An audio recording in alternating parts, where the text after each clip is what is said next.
So it's summer solstice. I forgot to pay homage to Earth, space.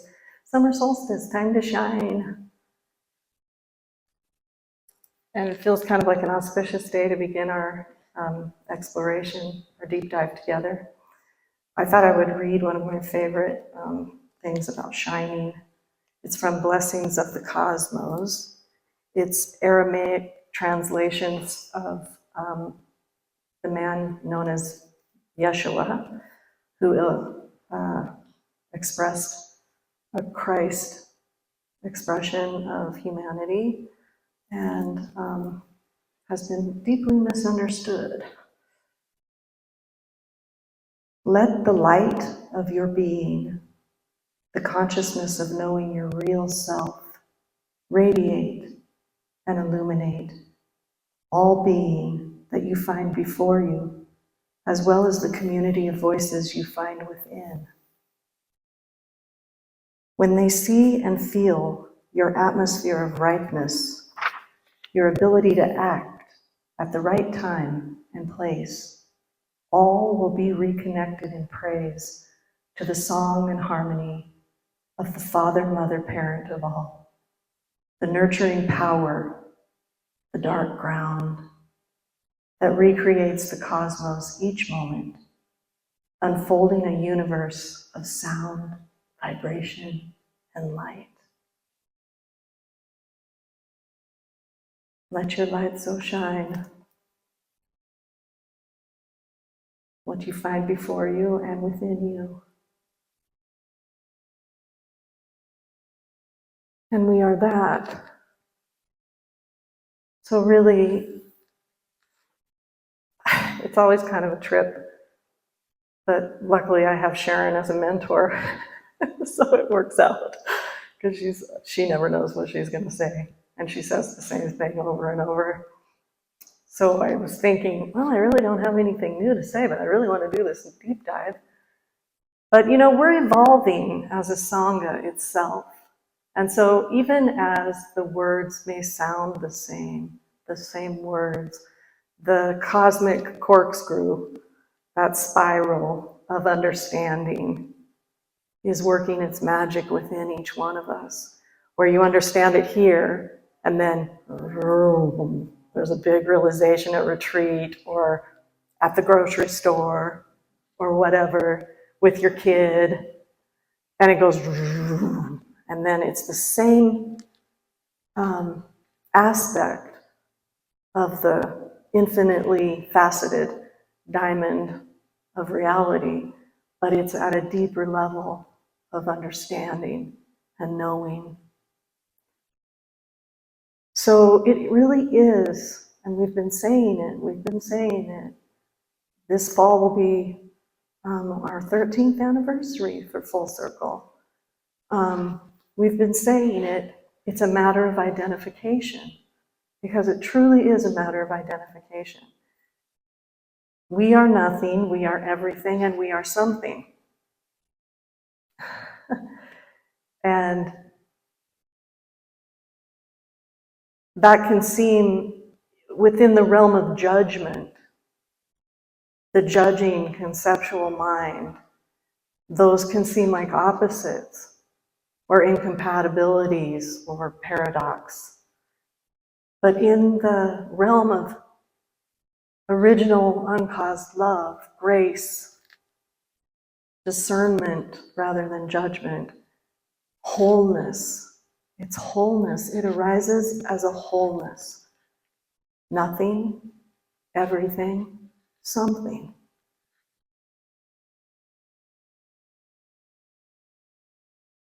A particularity that is so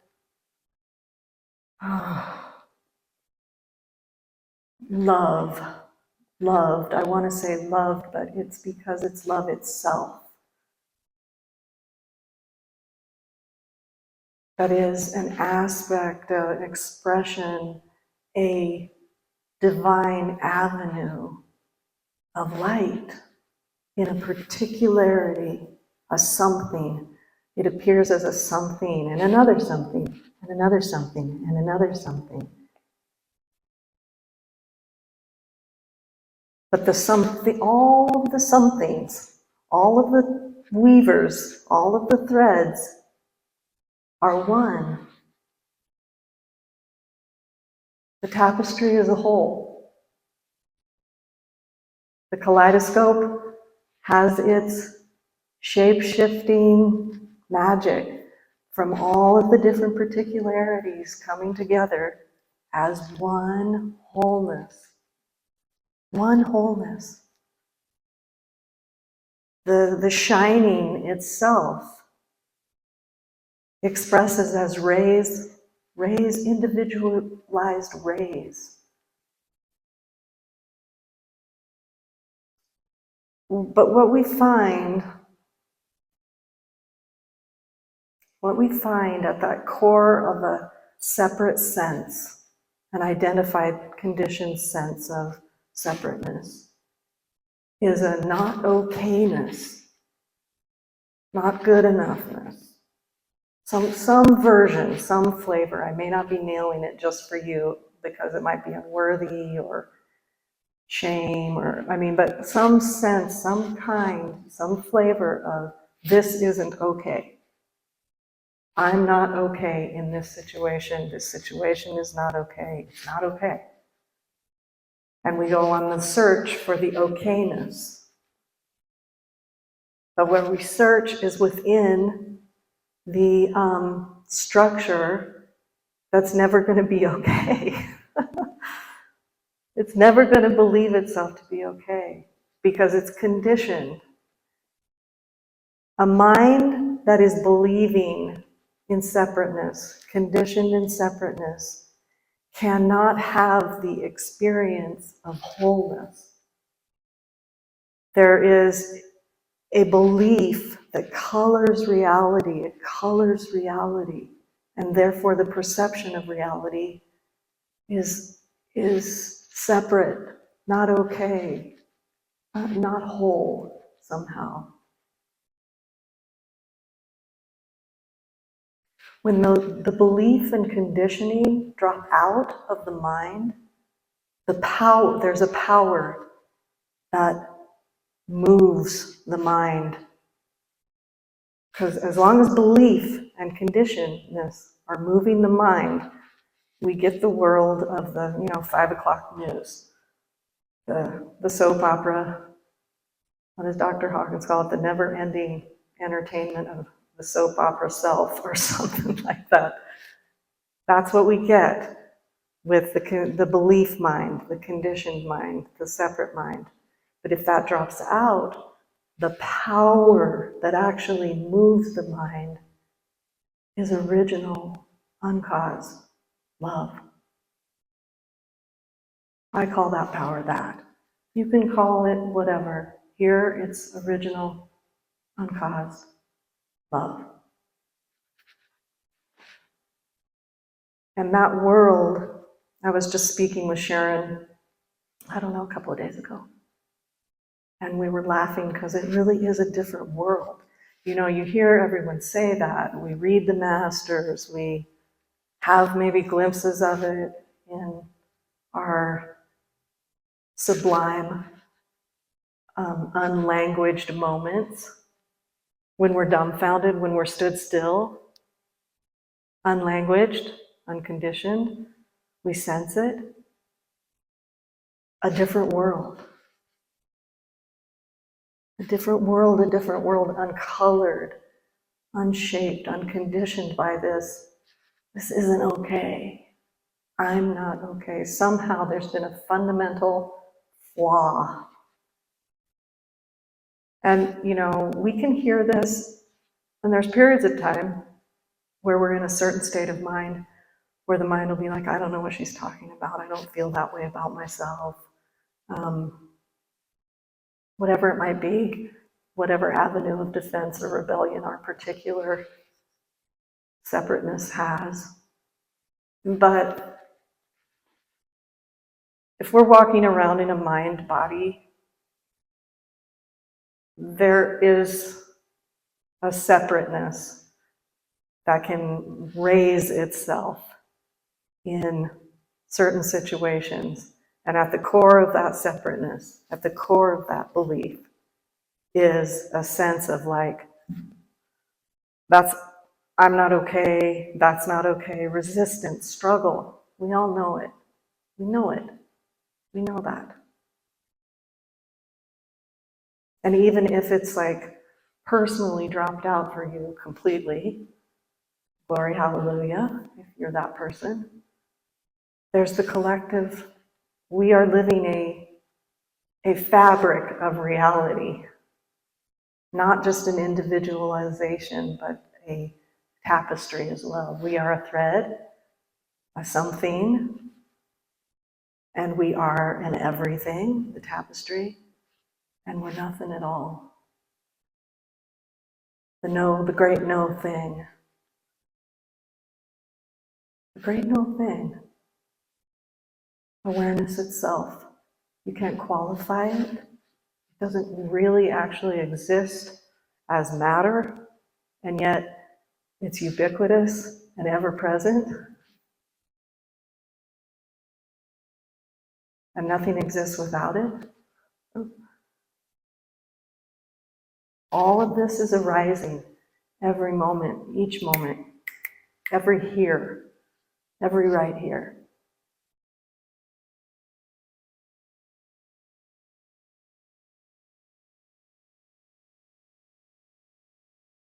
So in that judging place, in that, and it's usually turned towards oneself.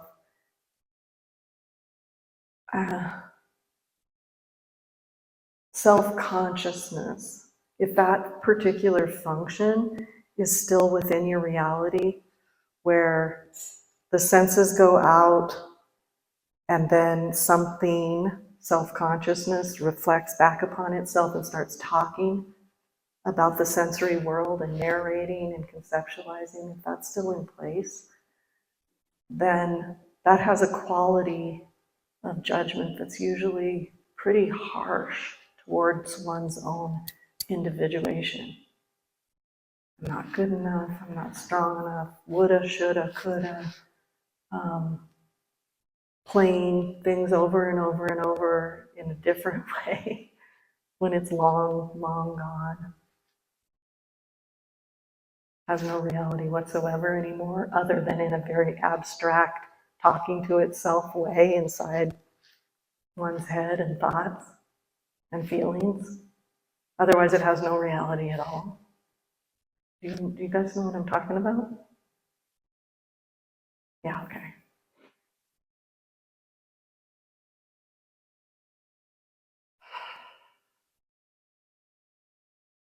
So it's a matter of identification.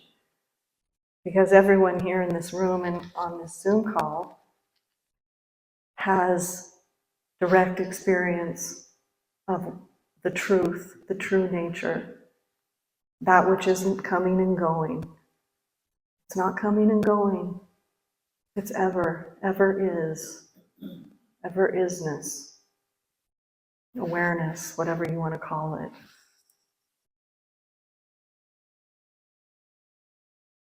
So in times of deep water, let's say, a deep wave, which we are in, we're in the transition. We're in the transition from the world, can we call it Newtonian? The matter, the laws of thermodynamics, this and that, cause and effect. That's an object over there, I'm an object over here. Where that was the rule of the land, the absolute. And we're moving out of that into the age of energetics, the age of energy, the age of love, where we realize,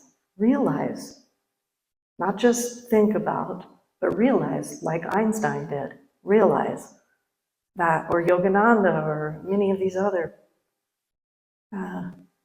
those that have gone before us, it's realized that the world of matter and object meeting object, object meeting object, object meeting object, is a convention.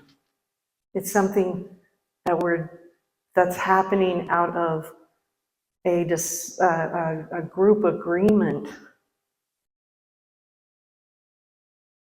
You know, like the people who are able to move cars off of their loved ones in car accidents and stuff, and we all go, oh, that's a miracle, or, you know, all the things we've called miracles. But the energy world, the sound, vibration, light, where we're dancing as the tapestry, enjoying itself as individual threads. As the tapestry, enjoying itself as the individual threads.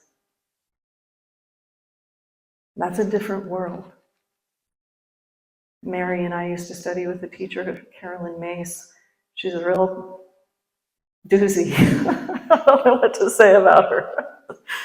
But the grace, it's the age of grace.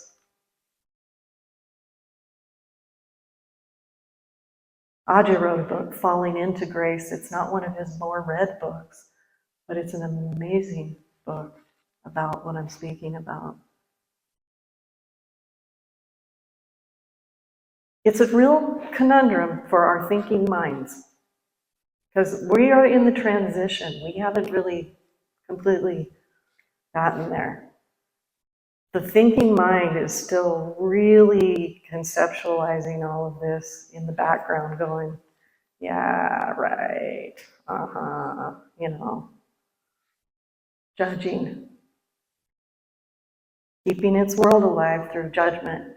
That's good, that's bad, this is right, this is wrong. And resisting evil, resisting badness.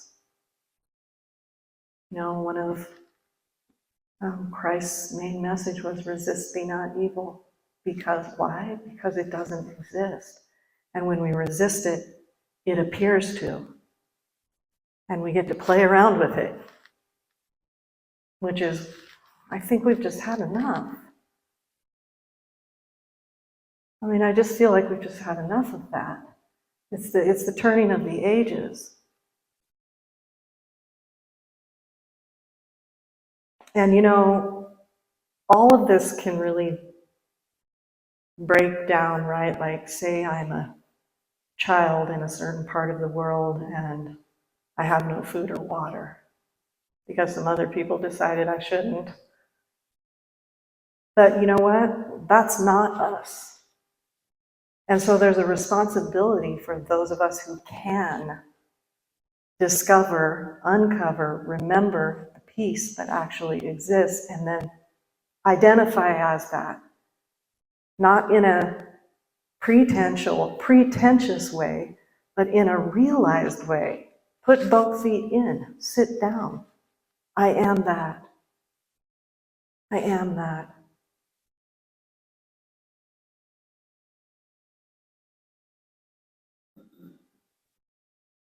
Not in an egoic, not getting a better ego structure. This is where we get bogged down.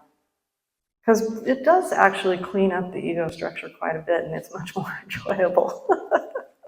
It's a more enjoyable ego structure for sure. Because it's not talking to itself as much. And it's not judging itself as much, and it's not judging other people because it doesn't have to project all of its dissatisfaction, discontentment, and unworthiness onto other people. It doesn't have to do that. It has the strength to like bring things home. So it does clean up the ego structure quite a bit.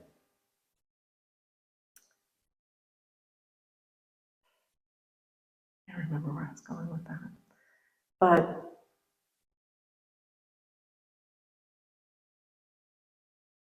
we're not assuming, that's it. We're not bringing on a new identity that is now spiritualized. Like a gorgeous version. I mean, I love Instagram. Don't get me wrong. I'm not judging anything like as bad. But like, if you want to see spiritualized ego, like, it's not hard to find these days. I did my ayahuasca trip, nothing against ayahuasca. I did it, and I am now a teacher, and I am completely realized, and it's all, it's all me. It's all me. The teacher said it was all me. I am God. Oh, it's just terrifying, honestly. It's terrifying.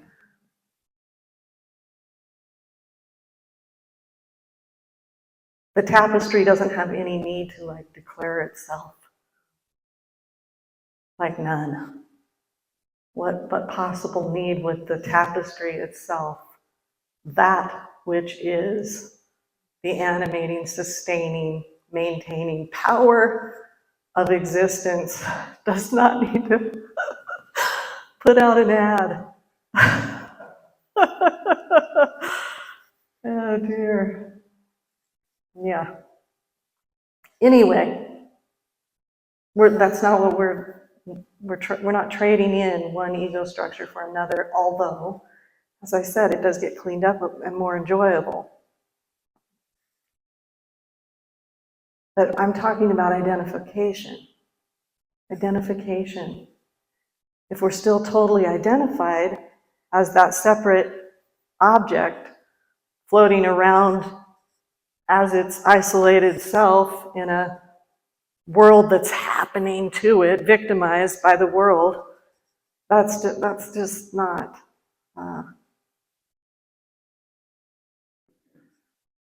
in line with the evolution of what's happening on the planet. It's just not. That's like the old, what is gone, what is already past, trying to resurrect itself through a tantrum.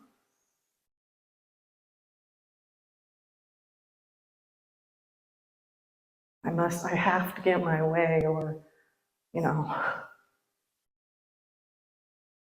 when it's just really obvious everything's changing. I had a dream, or maybe it was in meditation, I don't know, I can't remember, but it's like two trains leaving the station. And right now, we are still able to put our foot on this train and our foot on this train.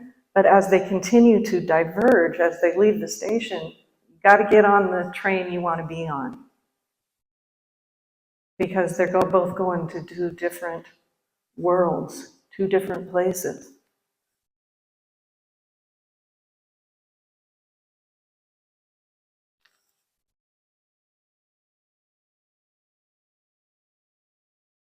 So I often say, and I don't know if it's helpful to anyone. So one thing I know is that the wisdom that is relevant, juicy, and vital for your particularity, your individual expression is within you. So even if you just take the words and kind of use them as a spark, a contemplation that then arises within you in your unique and divine way. So we come across the big wave, some sort of chaos, some sort of button pushing, an appearance that is really intense, an unokayness, a resistance, a struggle.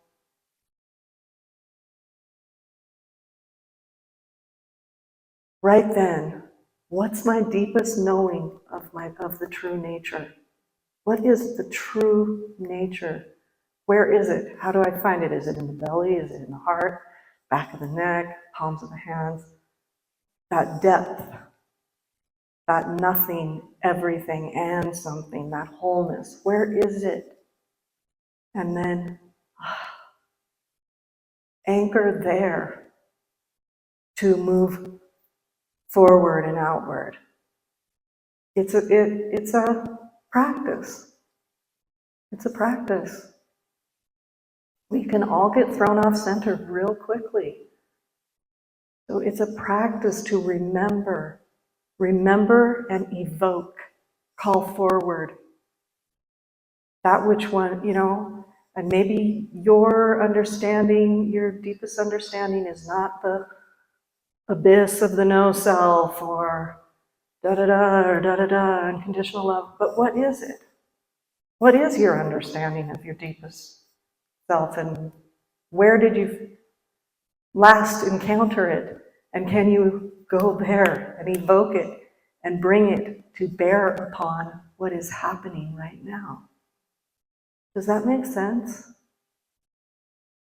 Okay. It seems like I'm just kind of throwing something out there, but this is the practice.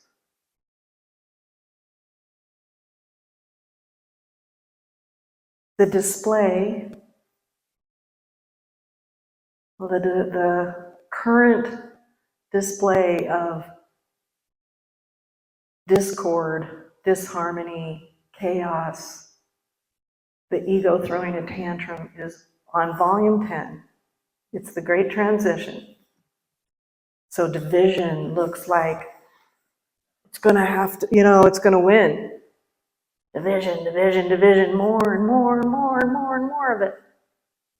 Now I'm divided against people that I wasn't even divided against before, not let alone, all the people I was always divided against. And I'm divided inside, and oh my God.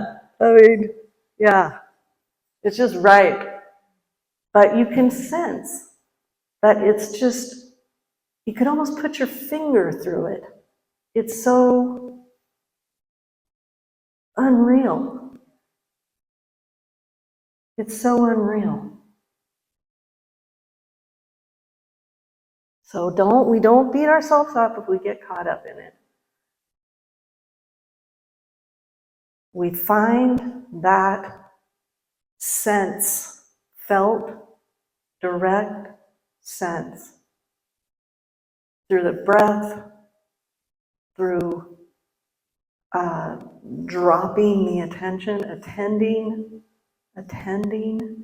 to that which is beyond, amidst, amongst, below, beyond, and yet not separate in any way from the expression. It's like taking a step back. But for some of us, it can actually feel like taking a step even closer to it. If you've got the realized sense that all is one and there is no subject-object, and you're actually living that, you're living from that felt sense of wholeness, then often the movement will be a pulling towards and into. But you have to see, this is where your wisdom comes in. This is where your wisdom comes in. Because if we're just taking on a program, like, oh, I'll lean into it. I'll just lean into everything. Oh, but it doesn't have any realized wisdom to it. It's just another attempt for the separateness to ease itself and it's noble, it's innocent, it's not a failure or like a evil strategy called the ego. It is very noble, it's very innocent. It's like well, maybe that'll work. And there's nothing wrong with trying on things like that. But what's more powerful is to drop anchor in and as that from which I come and live the present display wholeheartedly, not separately, no space, no division. And see, that just generates a giant amount of fear in an ego structure.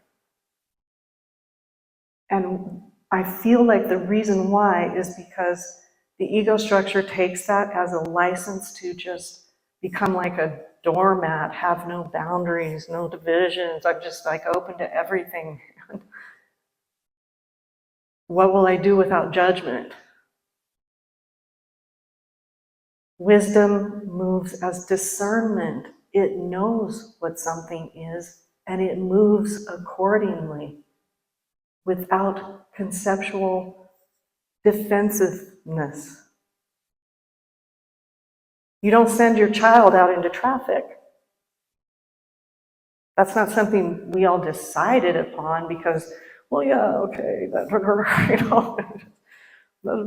you don't send your child out into traffic. Spirituality isn't all airy-fairy. It's very concrete in a certain way. It's uncolored by a need to call something other than it is. Does that make sense? We don't have to call something. Yes, at the heart of being, all is well.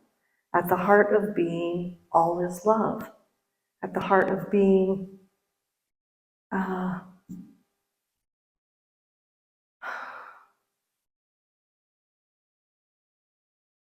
silence and stillness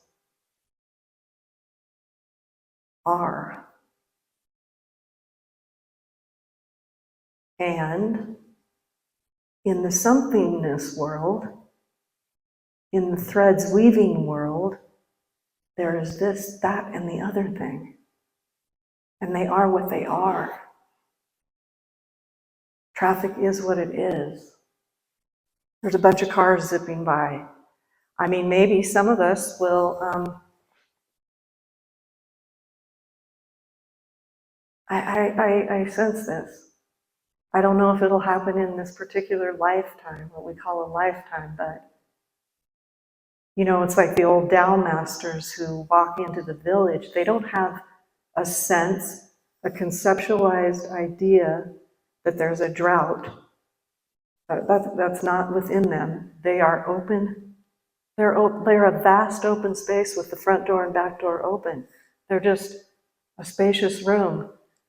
And so that which moves as rain in dryness does.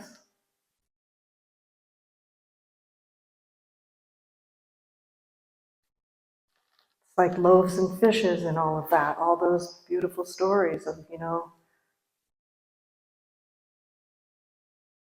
the Zen masters saying at the temple door, form is emptiness, emptiness is form. Walking in and poof, they're gone. It's real. These human beings are real. Some of the people that Sharon met down in Peru, the Queros, the Tibetan rainbow body,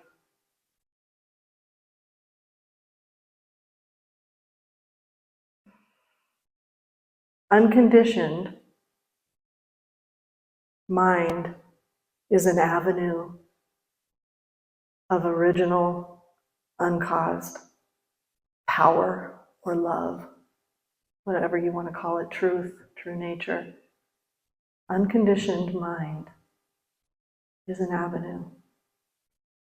Because this is all mind, not intellect. I'm not saying intellect. I'm saying mind in the kind of classical sense. But it's conditioned. Conditioned as a this, conditioned as a that, conditioned by belief, conditioned.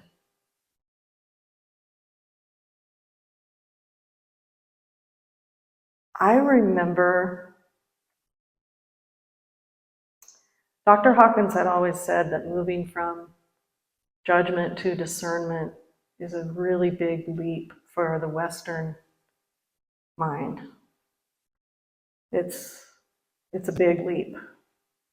And I can remember it being very disorienting when that all fell out. There had been an ability, I would have called it an ability, I don't know that I would call it that now. There had been an ability to name something and therefore think I knew everything about it. There was an ability there, like that's a that, that's a that. And this thing, this Jennifer, who was still very much here as a something, does this when it sees that. It does this when it sees that. It does this. And this is all like a package deal. I felt very secure in it. I didn't really have a lot of worries. I knew everything. Oh, God. Yeah. It's really funny. So funny. Oh, my God. So when that structure, that way fell out, super disorienting. Super disorienting. I mean, I just went around saying, I won't know how to navigate. I can't navigate. Tim would be like, what do you mean you can't navigate? I'm like, I'm just not navigating. I'm navigating. I'm not like able to navigate down the hill and navigate the, because I don't know what anything is. And it was just a very strange time.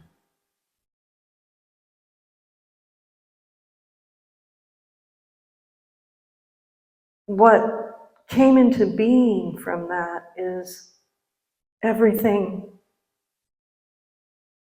Oh boy, how do I want to say this?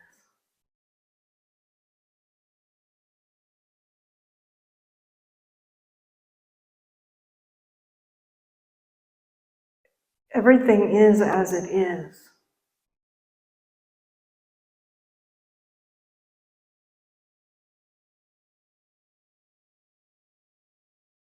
And it's not separate from this somethingness, this particularity, this Jennifer-ness that is as it is.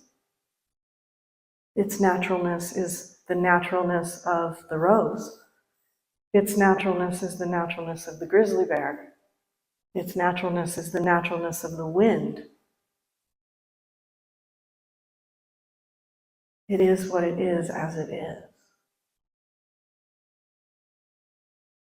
And strangely, it doesn't need to be named, categorized, referenced, talked about, narrated, and historically anchored. It just doesn't. It can be. It can be.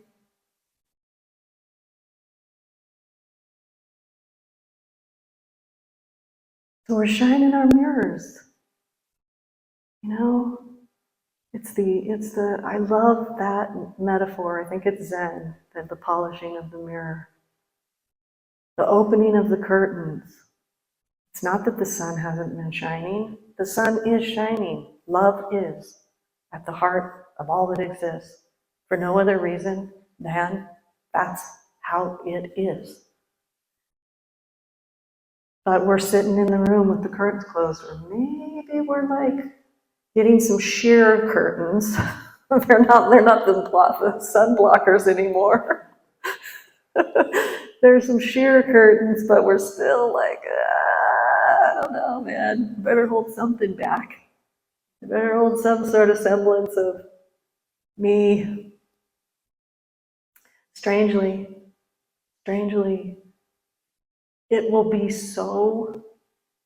it is so in love with itself that all of that wondering whether one is as one should be drops away. Not that you become perfect or saintly. I mean, ask Timo. That's not what I'm talking about. Ask my kids. But it isn't blame, shame, good, bad, this, show anymore.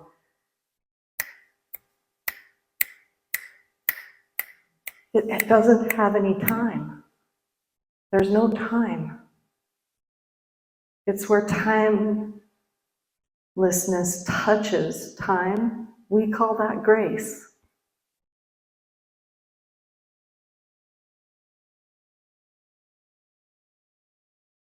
And it knows the way knows the way. You know, isn't it funny how we've all been paddling against it? Like, no, I know the way. Like we're orchestrating our birth and our death, and oh boy. It's just so hysterical once it appears, right? Once that view is open, it's like, how did I convince myself of the other thing? Like, what in the world? Huh. So we're practicing discernment, anchoring and identifying as that is beyond the particularity, not to ignore, deny, or indulge the particularity, but to inform it,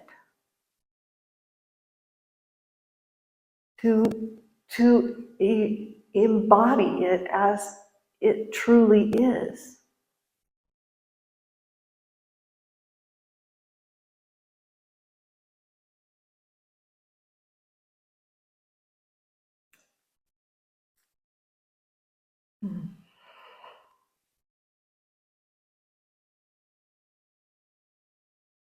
I just want to maybe read one more thing, and then we'll take a break.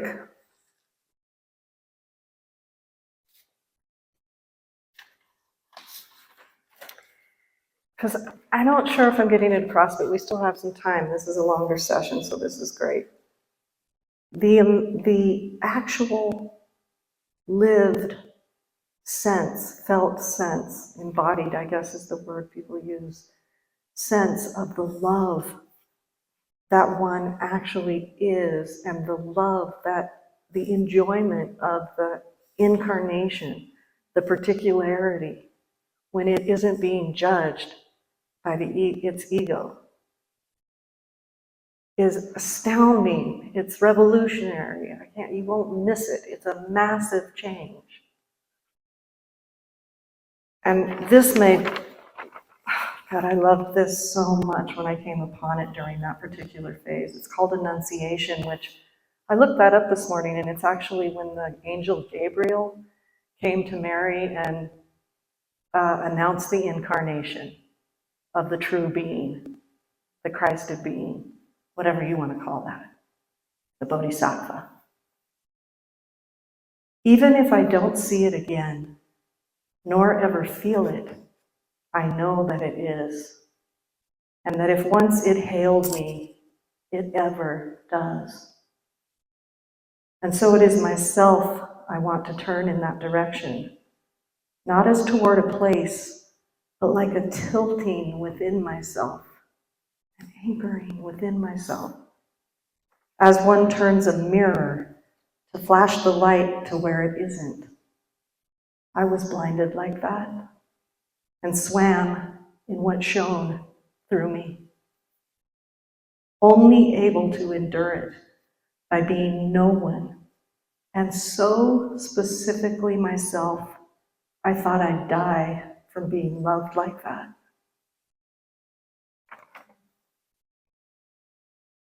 From being no one, and so specifically myself, I thought I'd die from being loved like that.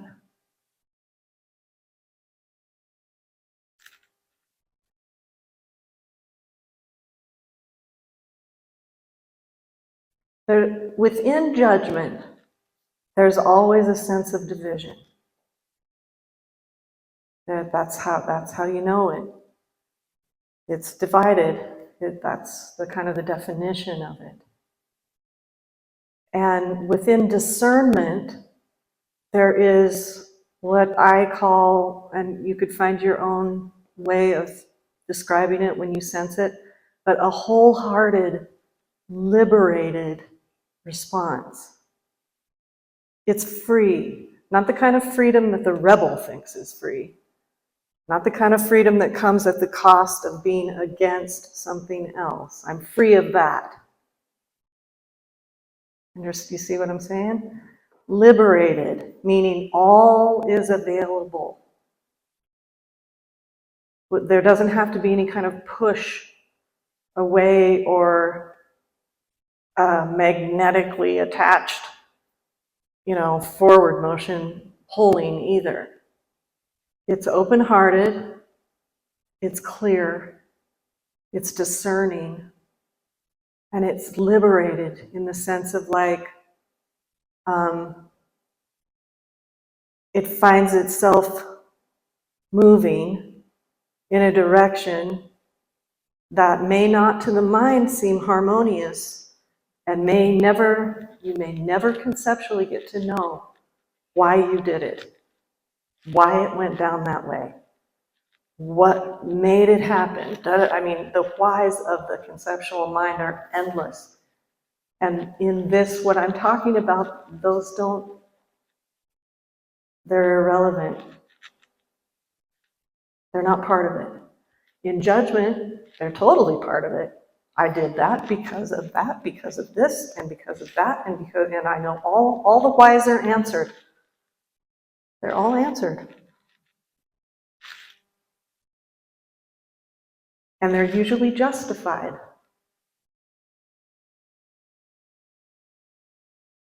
I was a really big fan of indignation. I came by it really naturally. It was illustrated for me. Not that I'm blaming anybody. It was just, part of the indignation, what? That kind of thing. And basing a lot of what I thought were my actions on the whys of the psychological self, the judgments of the psychological self. Discernment feels absolutely, totally different than that. If I can read this. This is written by a Sufi mystic in around 1120, and the English version is by Coleman Barks. It doesn't have a title. The sun can only be seen by the light of the sun. Right? The more a man or woman knows, the greater the confusion. The closer to the sun, the more dazzled, until a point is reached where one no longer is. A separate self no longer is. A mystic knows without knowledge, without intuition, without information, without contemplation or description or revelation. Mystics are not themselves. They do not exist in selves. They move as they are moved, talk as words come, see with sight that enters their eyes. I met a woman once and I asked her where love had led her. Fool, she said, there's no destination to arrive at. Loved one and lover and love are infinite.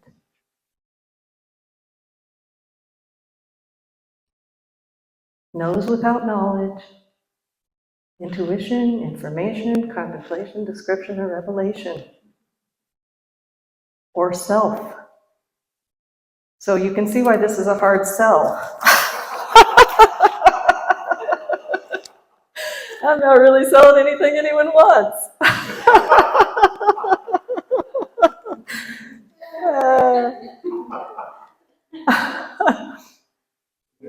And here we are. Here we are. We're quite the crowd. Thank God I'm preaching to the choir. It was Nisargadatta that said, the mind creates the abyss, the heart crosses it. And that's the truth. And that's the difference between judgment and discernment. Liberated wholeheartedness. You can say no with your heart wide open in discernment. There's absolutely no problem there. There's no villain. There's no enemy. There's no making somebody wrong so you can be right, so you can say no. That's the only way we get to say no in judgment, is if we're somehow righteously defended. I mean, it's innocent. I'm not judging it. We all have done it. The world does it all day, every day. The divided, conditioned belief in separation world lives on that, as that. I can only have certain choices if they're justified, defended, somehow mostly justified from my past. Something dead and gone. Not even, right? It's not around. No reality to it whatsoever. It was Ajahn who, one time at retreat, he said, a situational no can be a universal yes. And that is a truth in discernment. You know what something is. And you're, let's see, moved as you are moved. Talk as words come. See with sight that enters the eyes. The sun can only be seen by the light of the sun.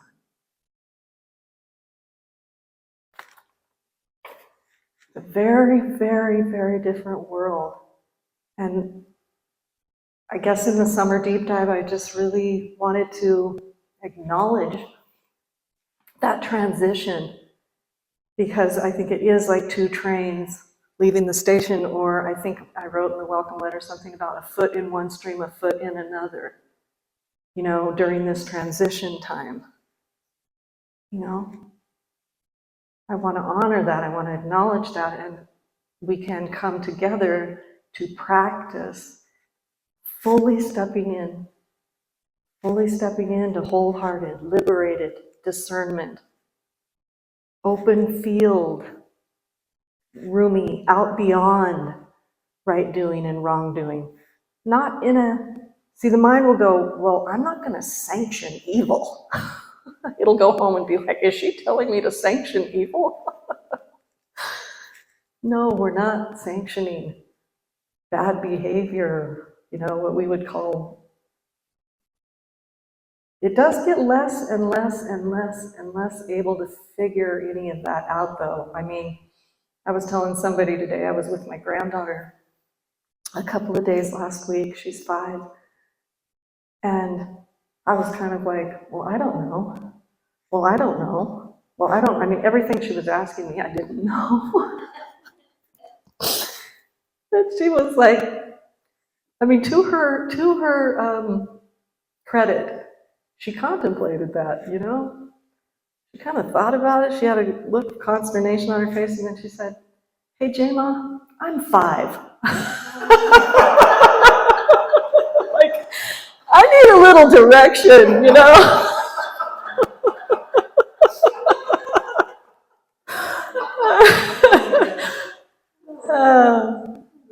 It gets kind of like, you need a little bit of an interpreter. Naturally, of its own accord, it just conceptually doesn't know. It's not like, it's like if you conceptually do need to know something, like, okay, if the class is this much money and I'm going to pay for it in 2 payments or whatever, I'm going to pay this much money each payment, or, I mean, I don't know, something conceptual. It will come online. but it isn't the main filter of reality anymore. It just isn't it's not in place like that. It's more like a function that comes into being when it's needed and enjoyed by a lot of people. I mean, we all like to play around with ideas. I mean, it was like Aristotle or Plato, I don't know, my mother-in-law always used to say that, oh, I can't quote it, the closed mind talks about other people, the more evolved mind talks about ideas, and anyway, there was this continuum that like one of those Greek philosophers had set out, but like, you know, ideas can be juicy and fun if we're not solidly setting up camp in them as that's mine, that's the way, that's, you know, not my new identity, I'm taking that on.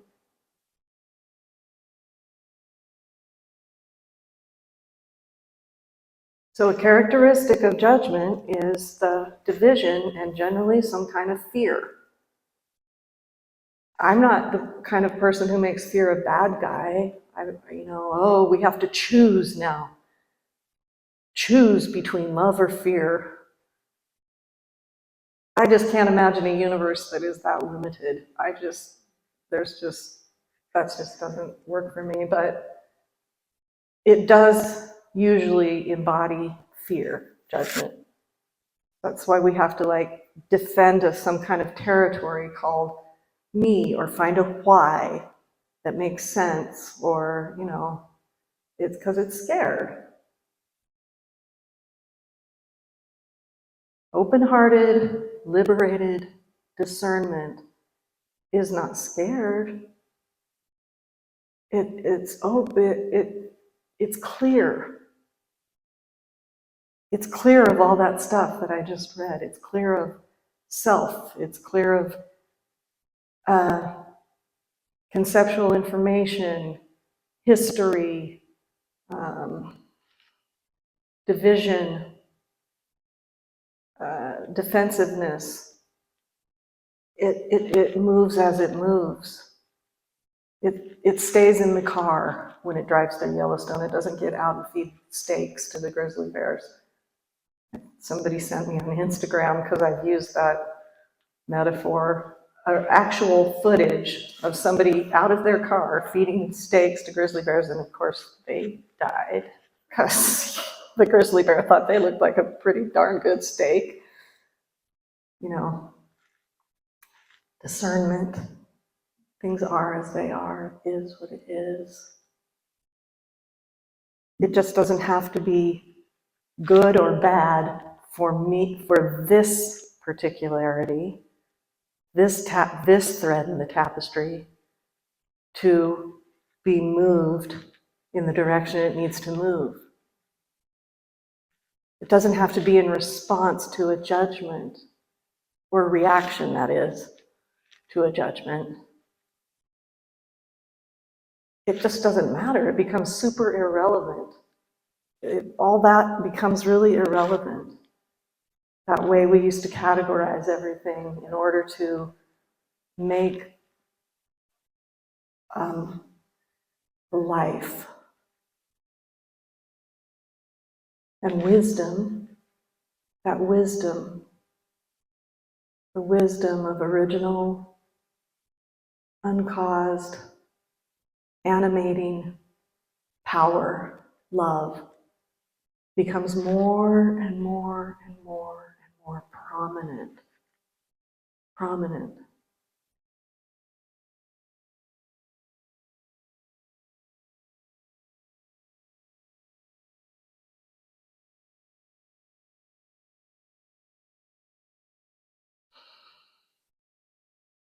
So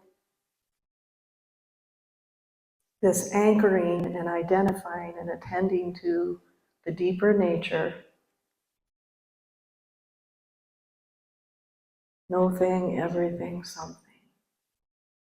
The deeper, not coming and going. You know, we're paying attention to the coming and going. We're paying attention to the coming and going. Audrey used to do this. And he'd get us like watching his hand, and then he'd do this.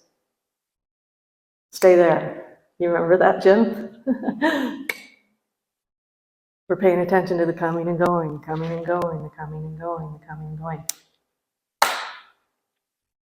Stop. Just for one instant, remember, oh yeah, the sun only sees itself through itself. The shining of the sun. Okay.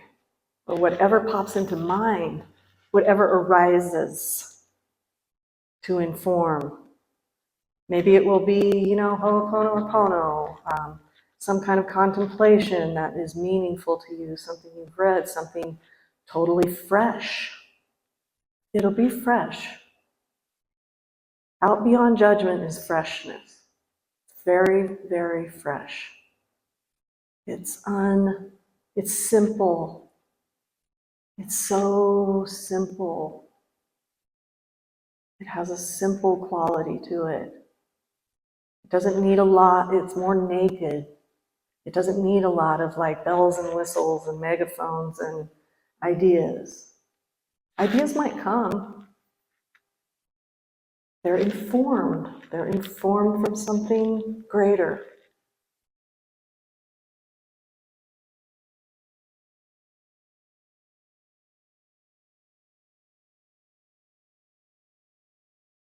So we're practicing that. We're practicing questioning into what we're believing about what we're seeing, what we're feeling, what beliefs are heaped on top of more beliefs, on top of more beliefs, on top of more beliefs, on top of more. And there can be this judgment of that within oneself, or maybe even from other people, that like, in a time like this, we're supposed to pay more attention to the division and the horror, not less. Because it would make us more compassionate to actually pay more attention to the division and the horror and be more informed about. There can be a lot of judgment around that, huge amounts of it.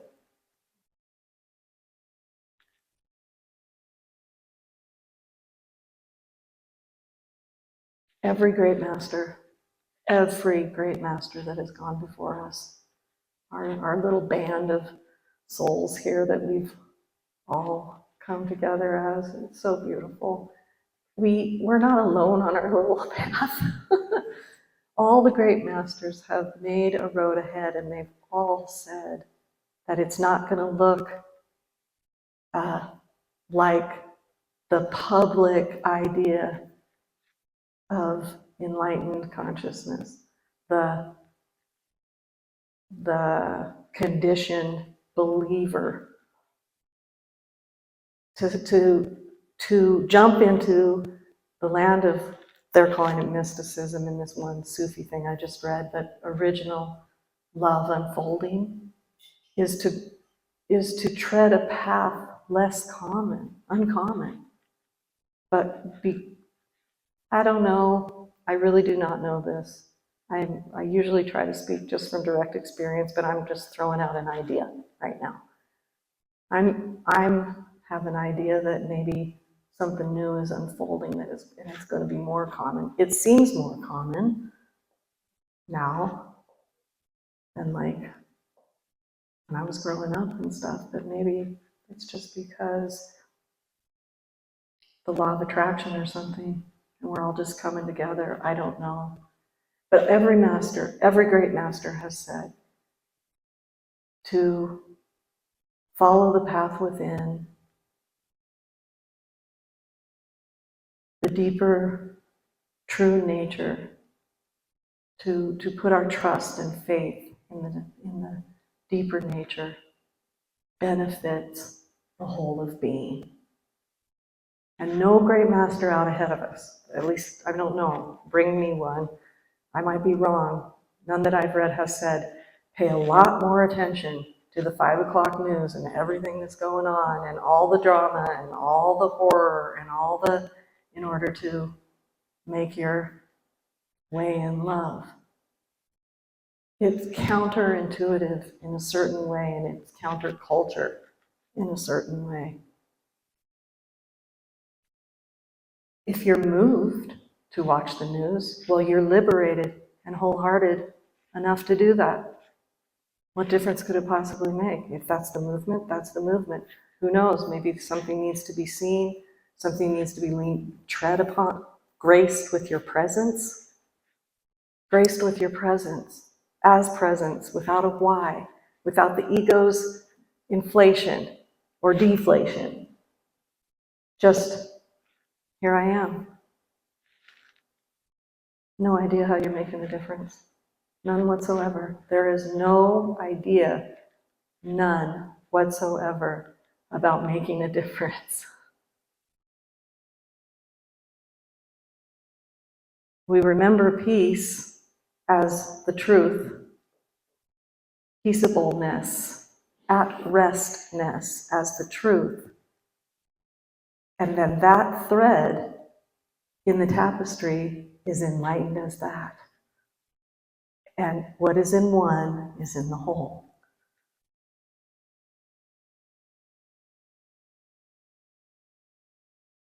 I hope that makes sense.